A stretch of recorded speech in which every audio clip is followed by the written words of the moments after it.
আসসালামু আলাইকুম, সবাই কেমন আছেন? আশা করছি সবাই ভালো আছেন। আমিও অনেক ভালো আছি। সারাদিন ঘরে আর ভালো লাগে না, তাই আজকে বাইরে বের হবো। দেখি বন্ধু বান্ধবের সাথে দেখা করে আসি। বন্ধু বান্ধবরা বলছে দেখা করবে আমার সাথে। চলেন বাসা থেকে বের হয়ে বন্ধুদের সাথে একটু দেখা করে আসি।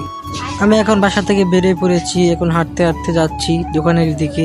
দোকানে যাওয়ার সময় দেখি পাশের মাঠে ছোট বাচ্চারা খেলাধুলা করতেছে, তা দেখে অনেক ভালো লাগলো।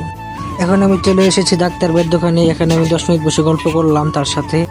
তারপর মাঠে বাচ্চারা খেলাধুলা করতেছে তা দেখলাম। তা দেখে আবার শৈশবে ফিরে যাওয়ার ইচ্ছে জাগলো আমার মনে। আবার যদি শৈশবে ফিরে যেতে পারতাম।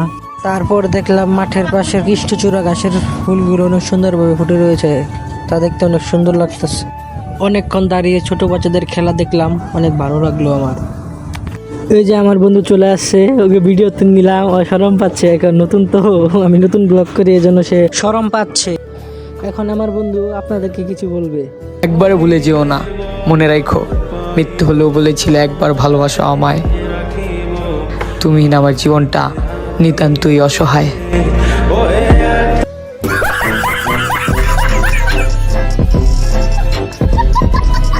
আমার বন্ধু যে অফিসে কাজ করে, এখন আমি সেই অফিসের ভিতরে ঢুকবো। সে আমাকে স্বাগতম করে নিচ্ছে। দেখুন উপরে কৃষ্ণচূড়া গাছের ফুল অনেক ফুটে রয়েছে। সে বলতেছে এটার জন্য, আমার জন্য রেখেছে।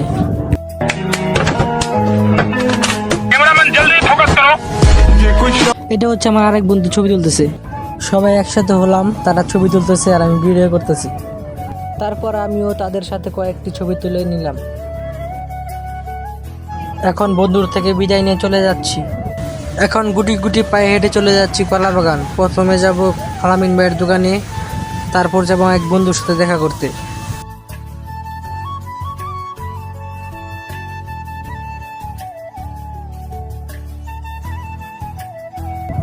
হাঁটতে হাঁটতে আলামিন ভাইয়ের দোকানের সামনে এসে পড়লাম। এই যে আলামিন ভাই, সে আমাকে জিজ্ঞাসছে যে আমি কেমন আছি। তারপর তার সাথে প্রায় আধা ঘন্টা গল্প করি। তার সাথে কথা বলতে বলতে দেখি সন্ধ্যা হয়ে গেছে। এখানে আমার বন্ধুর সাথে দেখা করতে যাব। আলামিন ভাইয়ের দোকান থেকে বের হয়ে আমার বন্ধুর সাথে দেখা করার জন্য রওনা হলাম। এই যে আমার বন্ধুকে দেখা যায় তার ভাইয়ের সাথে কথা বলছে। তারপর আমার বন্ধুর সাথে আমি হাত মিলিয়ে নিলাম। তারপর দুই বন্ধু হেঁটে হেঁটে যাচ্ছি ক্যারাম বোর্ড খেলার জন্য। ক্যারাম বোর্ড খেলতে এসে দেখি ক্যারাম বোর্ড খালি নেই। তারপর আমরা দোকান থেকে বেরিয়ে পড়ি। তারপর বন্ধুকে বললাম চলো কিছু খেয়ে আসি। সে বললো ঝালমুড়ি খাবে, তো আমরা হেঁটে হেঁটে ঝালমুড়ি খাওয়ার জন্য যাচ্ছি। কিছুক্ষণ হাঁটার পর আমরা ঝালমুড়িওয়ালা মামাকে পেয়ে যাই এবং বলি আমাদেরকে ঝালমুড়ি বানিয়ে দিতে। সে আমাদের জন্য ঝালমুড়ি বানাচ্ছে।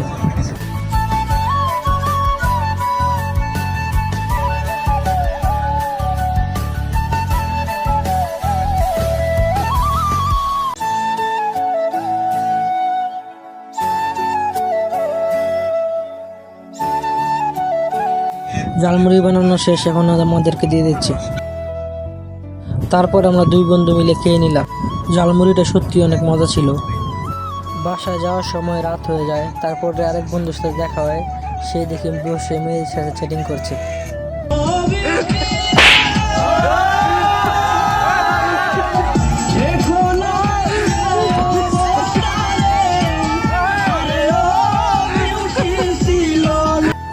সে সারাক্ষণ শুধু মেয়েদের সাথে কথা বলে। তারপর আমার বন্ধুকে বিদায় দিয়ে দিই। ভিডিওটি ভালো লাগলে সবাই ফলো করে দেবেন। ভিডিওতে কোনো কিছু ভুল হলে ক্ষমা দৃষ্টিতে দেখবেন। সবাইকে আল্লাহ হাফেজ। আবার পরবর্তী ভিডিওতে দেখা হবে।